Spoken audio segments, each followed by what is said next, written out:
Welcome everyone to the Nexus of Learning, PMI's book club. This month, we're talking about AI. These are 6 books in our curated list. So the first one and this is all from the work that Maria and Emma did, putting these books together. So thanks for that. Nexus is a book where we really start to see the perspective of the long-term impact of AI in society. And I'm particularly interested in that because we can talk as project managers about how AI impacts us. But I think it's also important to understand the real paradigm shift we're going to see in how AI impacts all parts of our lives, personal, professional, societal.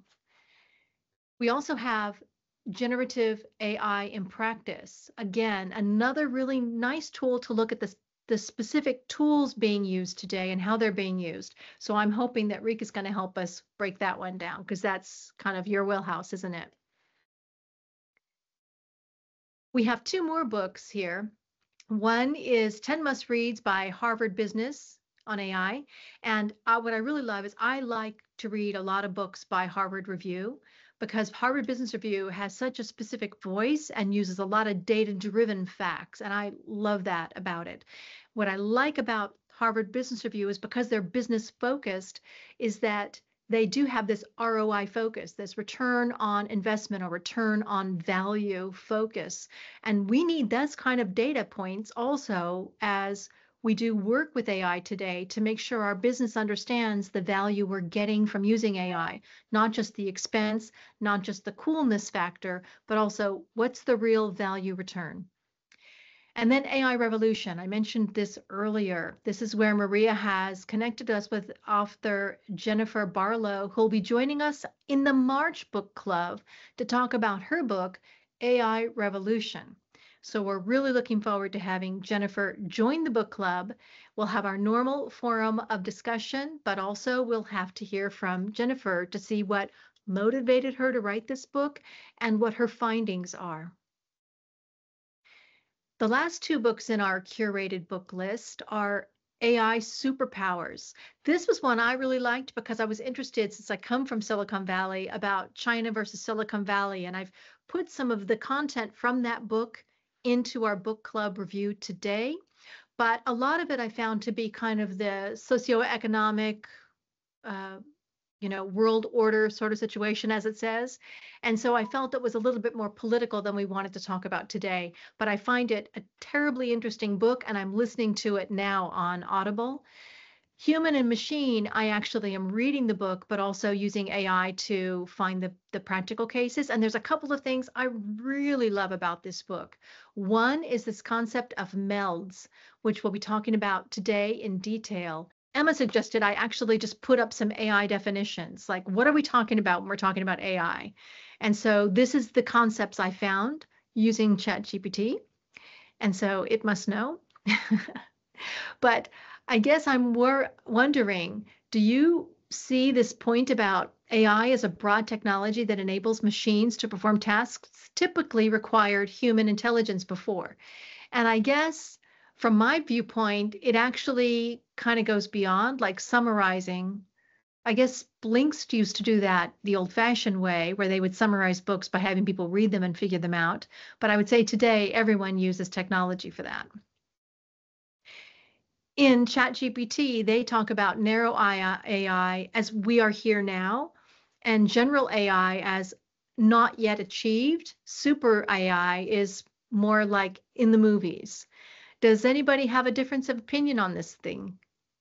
The different types, because there's within I mean, so many things can be true, but this starts to break down in this list the real types of AI that are being used today and to create more clarity around what we're talking about when we use these terms like machine learning or generative AI, which is a term that Rika used earlier, talking about how these different tools today actually create content for us or help us sift through the noise of the world to get to precisely what we need to know. Is there any of these AI types that you think really meet our needs today? Or maybe you think, yeah, I'm not using that at all. I can't see a value of that at all. In talking about AI in general and that whole preamble I just put in about what is AI and what are the types of AI, I liken AI not to the horse versus car, where it's really a replacement, right? I think I read somewhere that there were something like 1 million horses in Europe doing, the job that cars have replaced. And now I like to ride horses, but it's for fun, right? You don't even have really a destination. I drive my car someplace, ride a horse, get back in my car, come home. It's just for fun. And so in reality, all the horse work that used to really be done in terms of transport and warfare even, and all the other things we used horses for, have been completely replaced. And that's an example of what we're seeing today in markets. If you go into Aldi or Albert Heijn and you see these self-checkout machines, to use your reactions, do you use self-checkout machines? I know I do. I primarily use self-checkout machines. And but the other way to look at AI is this way: candle versus electricity. Replacing candles with electricity didn't just create the light bulb and the infrastructure needed for light bulbs to work. No, it created the ability for computers to work and the internet to be created and all these other things. It creates a bigger realm of possibility.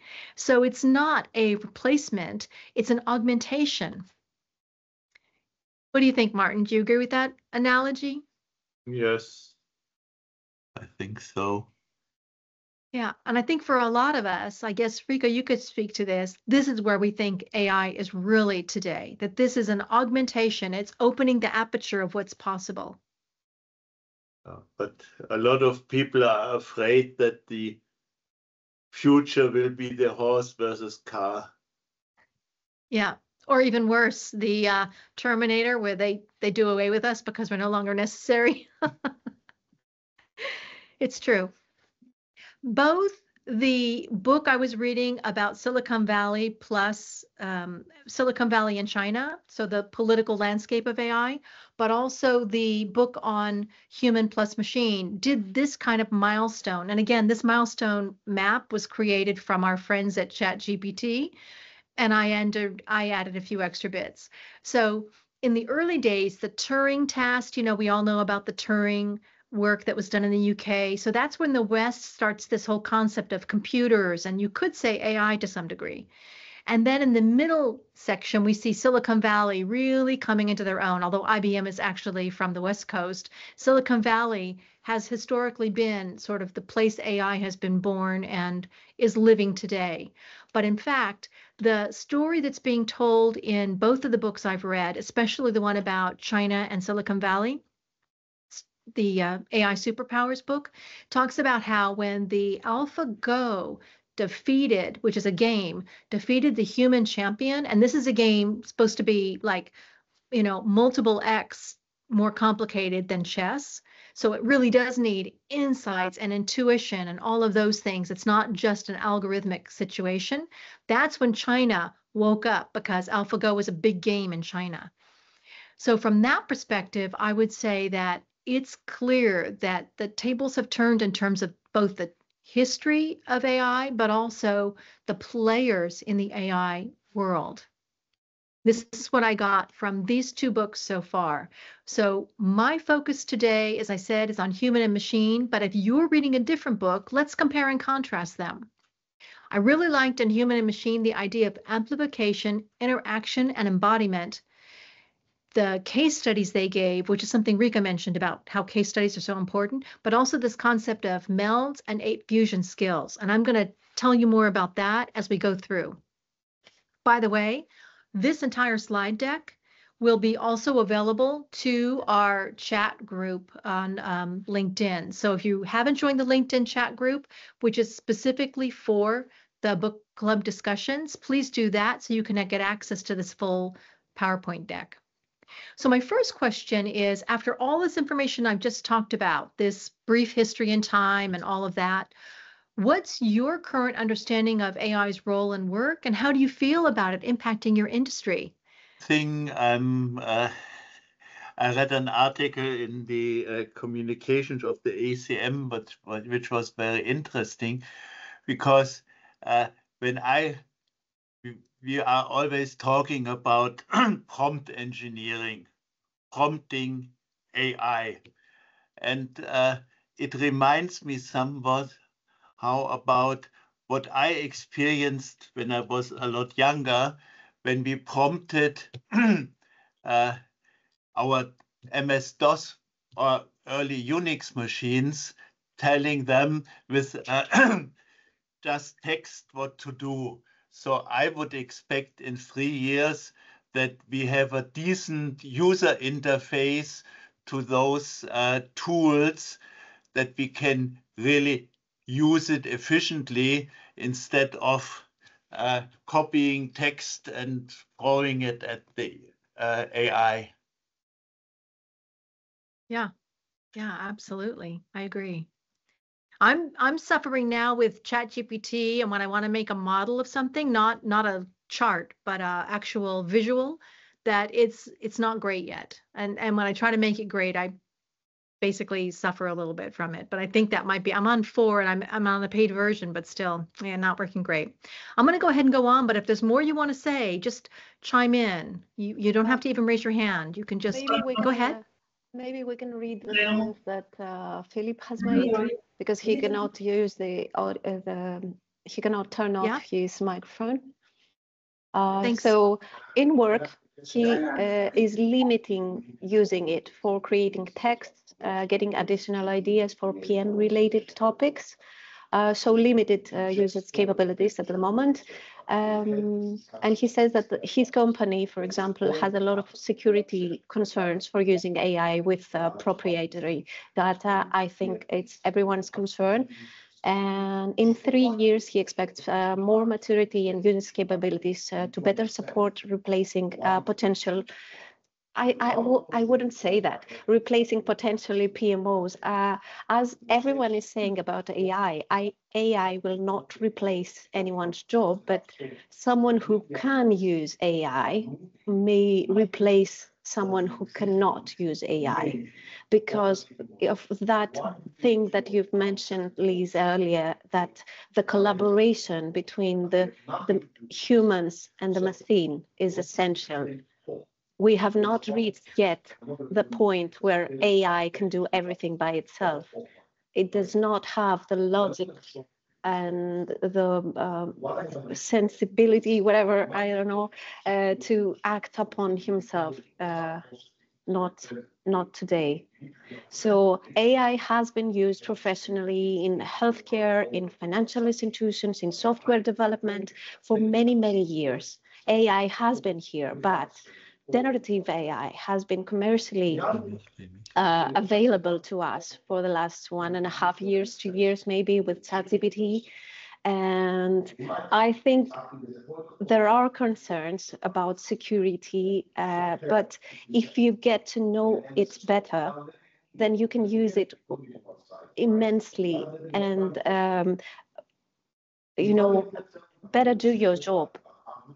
What you know, what you do best with prompt engineering, if you use it the correct way, you can get a job done in a limited amount of time. Whereas if I could write an essay or a presentation or whatever, it would take me hours to do so.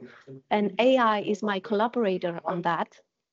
So I can use it and minimize the time spent and get better results. So that's my opinion. Yeah. And so in the comment that Philip made, I would only say this.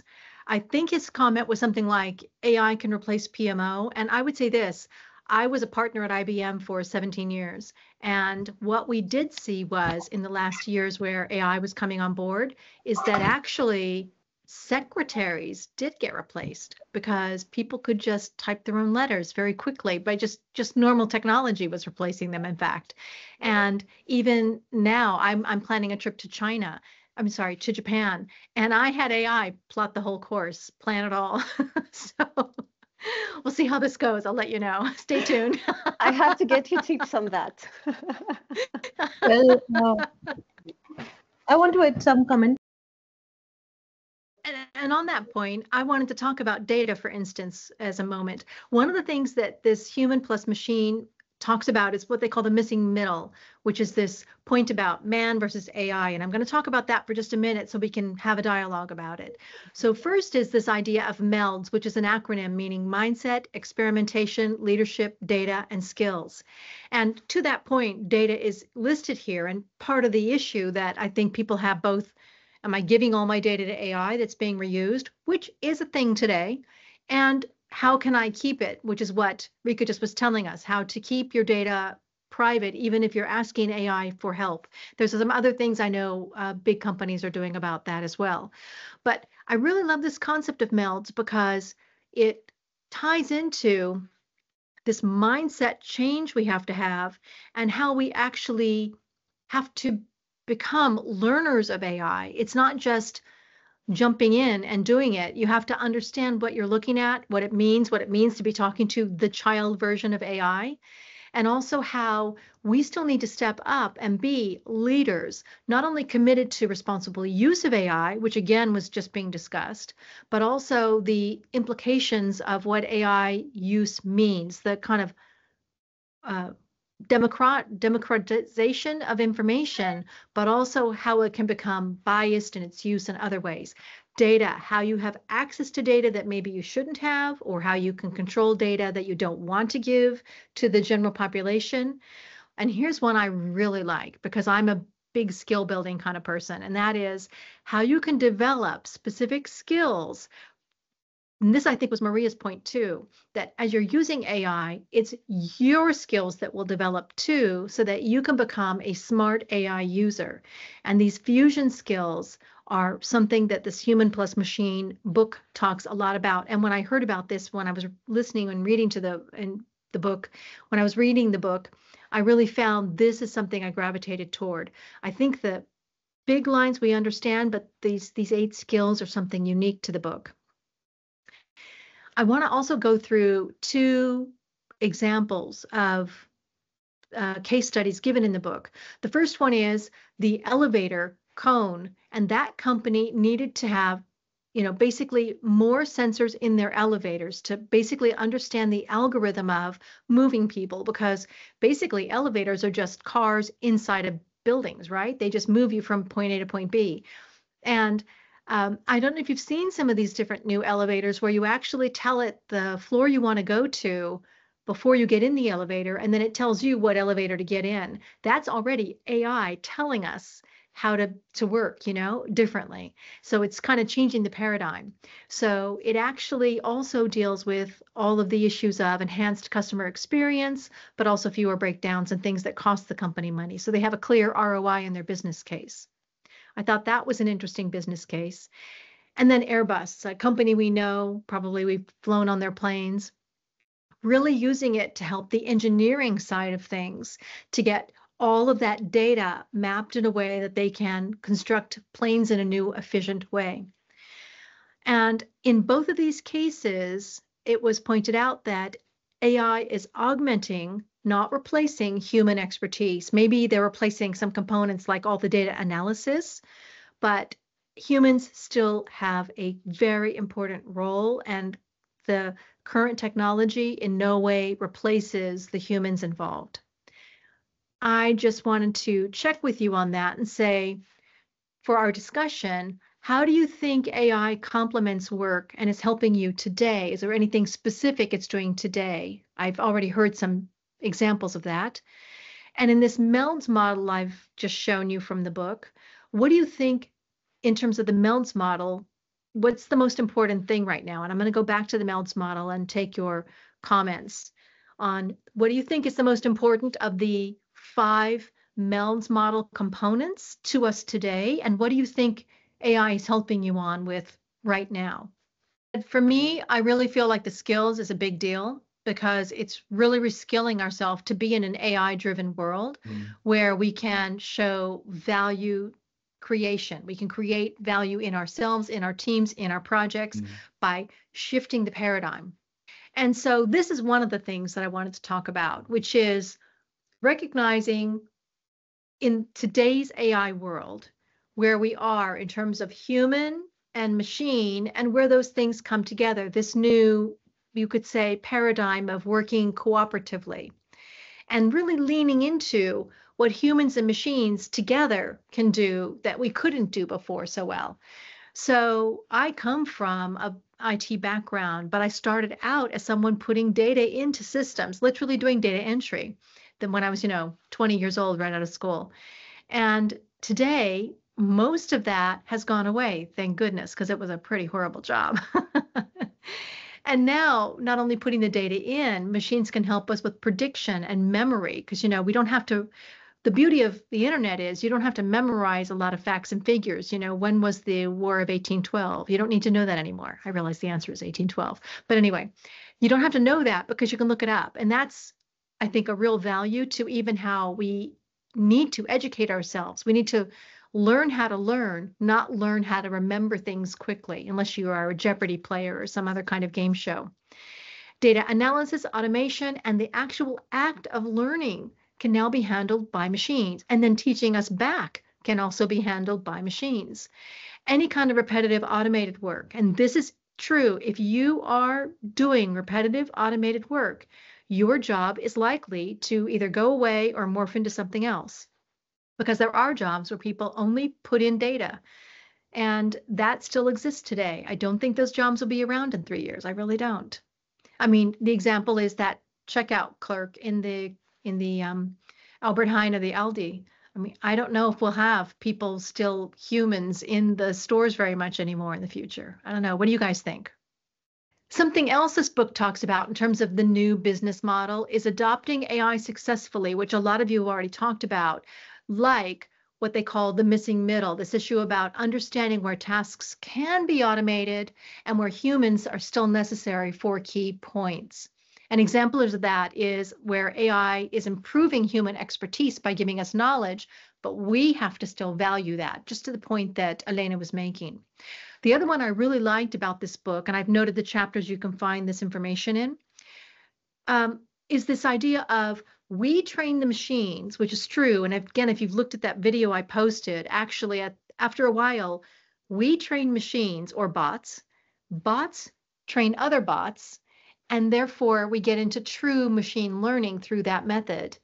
But then they come back around and they train us so they can help us learn how to use AI. AI can actually teach us how to use AI, which if you use ChatGPT to create a DALL-E-based visual, it will teach you how to do that, how to give feedback on making the visual better. So I think this is happening in real time today. And also, as I mentioned, since I worked for IBM, I'm very familiar with Watson, the tool that started out. It's a overall AI tool, but they really honed it in onto the medical training. And at first it was meant to sort of replace doctors, not really ever, but kind of was going that way in terms of the marketing. And now it's very much back to augmented diagnostic tools.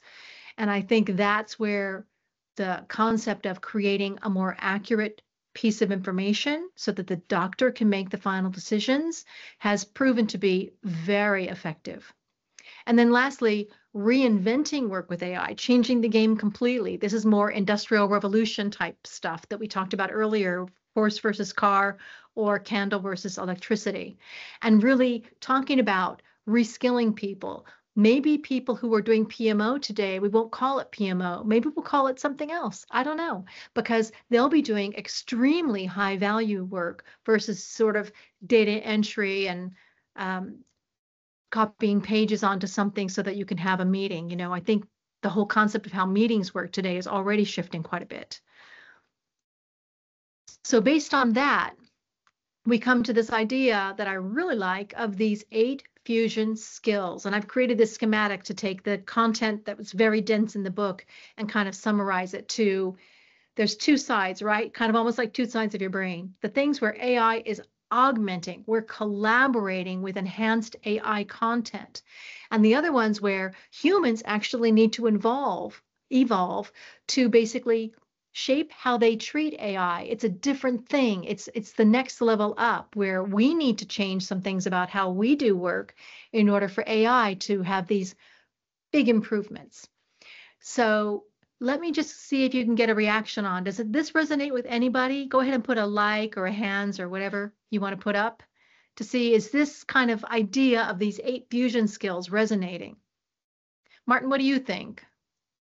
Continuous feedback loop that we can use so that the AI gets better and we get better along the way, with its part making improvements in the process of collaborating with each other. It's Absolutely. I think it's the PDCA cycle, you know, plan, do, check, then act again, and, you know, rotate that, and everyone gets better along the way. AI, the machine gets better, we get better. Because if we only trust in one side, the human side or the machine side, then there's discrepancies, there's bias happening there, and we cannot look at it. Yeah, good point. I like some of the specific ones. Go ahead, Martin. Yeah, I've just yesterday watched a report on TV regarding the Netherlands, where some algorithm talking, judging the money that has been spent on for the children has really run havoc, because somehow the algorithm decided everybody who doesn't have the Netherlands citizenship is per se suspect to be a fraud, and hardly anybody in the government did check this, so it kind of perpetuated. So the built-in bias algorithm said, okay, since nobody is telling me that I'm wrong, it becomes more and more confirmed that it is right, and it caused a lot of trouble. So the main thing we have to do with AI is to check the results. That's very true. And we can actually ask AI to help us check their own facts from the AI reports, right? Maria, what did you want to say?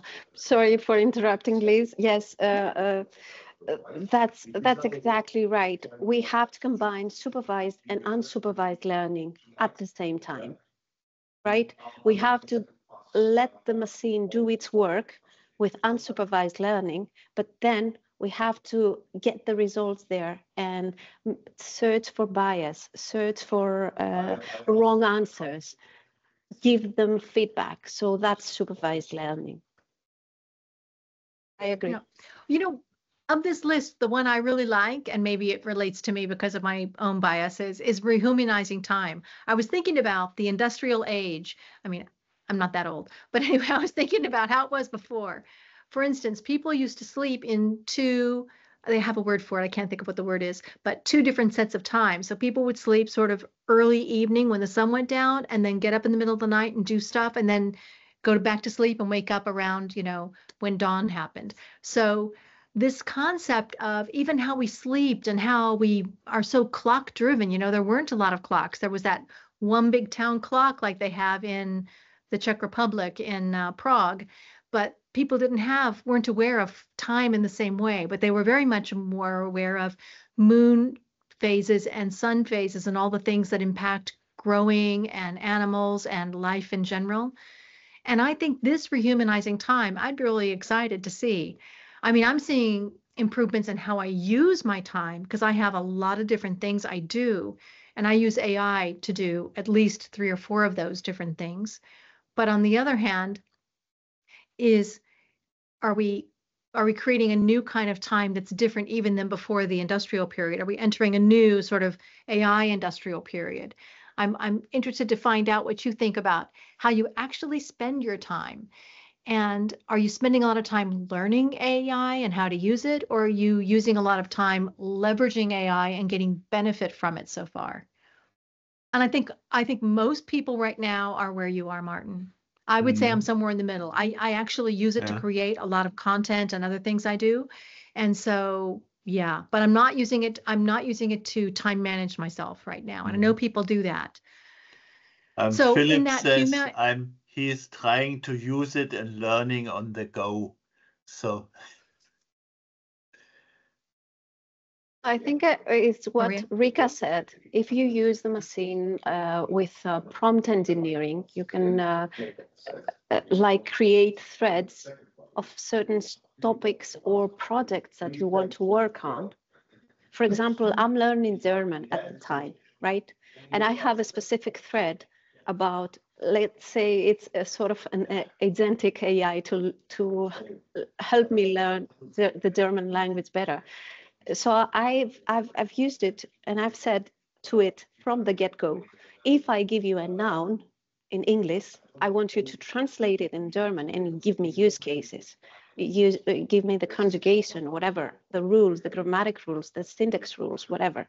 So I use that to help me guide me. Then if I have a project, then of course, there is a process in a financial institution where you get everything that's personal information, whatever, right, written off the document. And then I get all the documents of the project and I ask it to build a structure for me, a plan for me, or whatever. So you can use it in this capacity to create real value to what you do. And as I've already said, to minimize the time spent. If you could use it, if you wouldn't use it, you would spend a certain amount of time. And if you use the AI to do that with you, then you use a fragment of the time. Excellent case point. So I've got this page is not for really discussing, it's to give you some of those examples, kind of like what Maria was just doing. So what industries do we think are adapting well to AI? And one I would say is project management. I see a lot of great content coming out of the PMI Institute on project management and AI. I also see that we are beginning to have all kinds of learning. Like I just took a digital marketing class, and AI was a big part of that. I know, Maria, you've been taking some coding classes, another part of your MIT program that's very AI centric. You said you just did a module on AI, or how would you describe it? I did a postgraduate program on AI, using AI and ML to lead business growth. That was the focus, to lead business growth. So we created the AI strategic implementation roadmap. So if any corporation, enterprise, small or medium-sized business wants to put AI in its business, how would they go about and do that? And to get to the point that we've discussed earlier, responsible AI is a very important part of the AI strategic roadmap. You have to look at it so that it doesn't have bias, so that it's protected. Your data is protected, your customer sensitive information is protected, everything. So you have, from the get-go, you have to use the responsible AI principles to guide you through the implementation and to use it to real use cases in your industry. And would the scope of that work include things like figuring out financial levers, but also go-to-market levers, supply chain levers, all of those kind of things? You're actually working on that kind of return on investment from AI. Yeah. Our first project was in supply chain management, and the second project that we just presented on Tuesday was on patent creation, helping innovators from all kinds of different parts of the world get in the platform using AI and be as a helping guide to see if their idea has been patented before, or if it hasn't, keep the idea protected and help you create the patent, because you spend a very large amount of a cost just figuring out if there's a patent out there.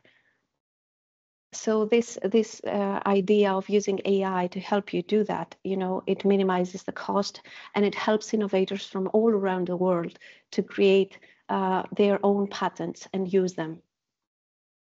Yeah, that's a huge barrier to entry in terms of having the right to call a product or an idea your own, is this whole patenting process. I worked in both pharmaceuticals and IBM as one of the largest patent holders in the world. So it's a whole thing. And if you have a huge company like IBM or another big biofarm, they can do that. But if you're just one person with a great idea, wow, that's a huge game changer. We can start to see ideas coming from everywhere. Yeah, that's right. So it's equitable, distributed to innovators worldwide and not just the big capitals anymore. Yeah. Wow, that's fantastic. Thank you for sharing. So if we're talking about meld skills, you know, the ones we talked about where, as Martin mentioned, he really likes the mindset change. I like the learning one. There's the one about data, which might resonate more with others. Which meld skill do you think you want to work on? I want to work on the learning, the fusion, the 8 fusion skills. Is there a specific kind of skill set you think you'd like to work on? And I'll just go back to meld so we can see what that is.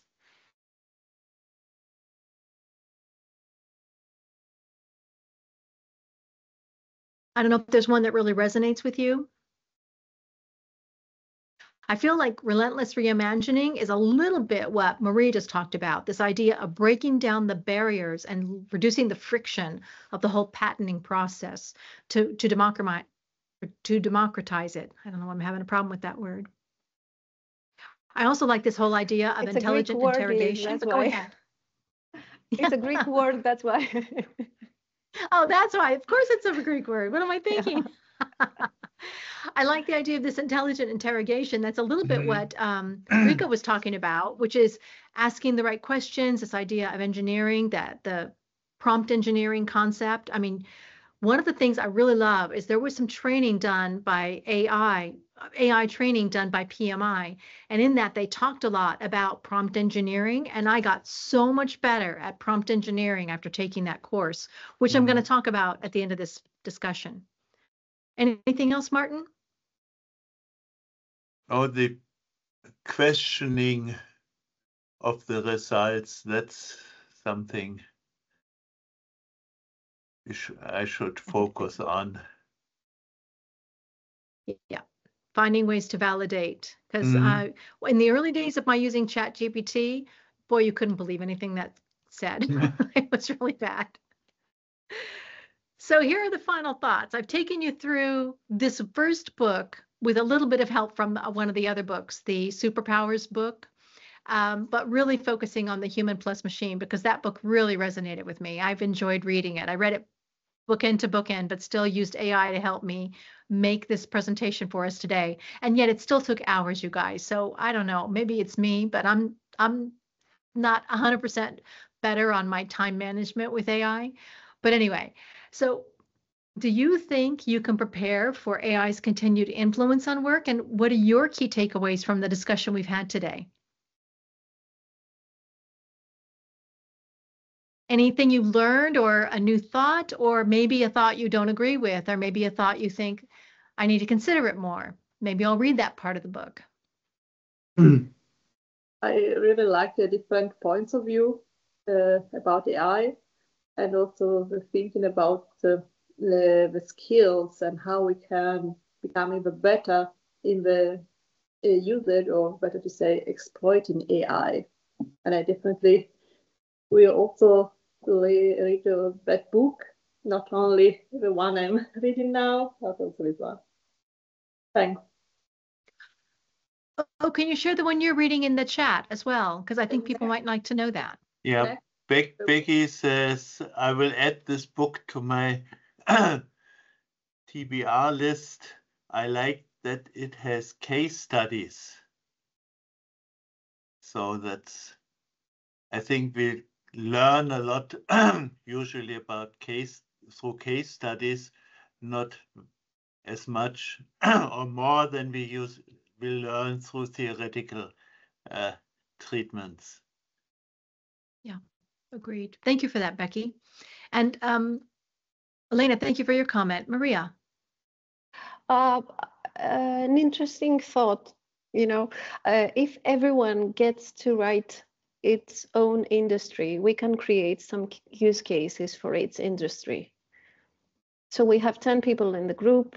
We each write which industry we are currently engaged in, and we can create and post it on our own book club LinkedIn page.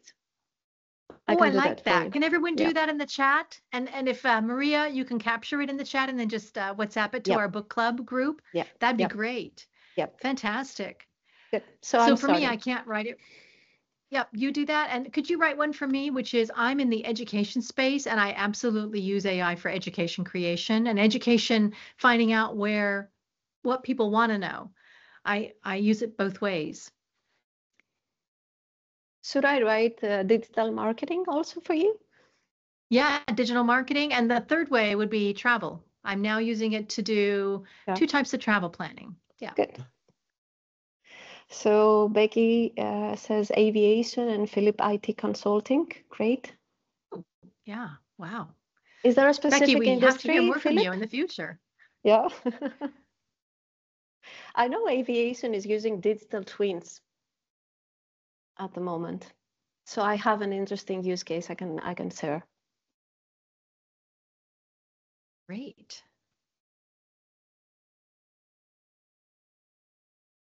That sounds exciting. Mm.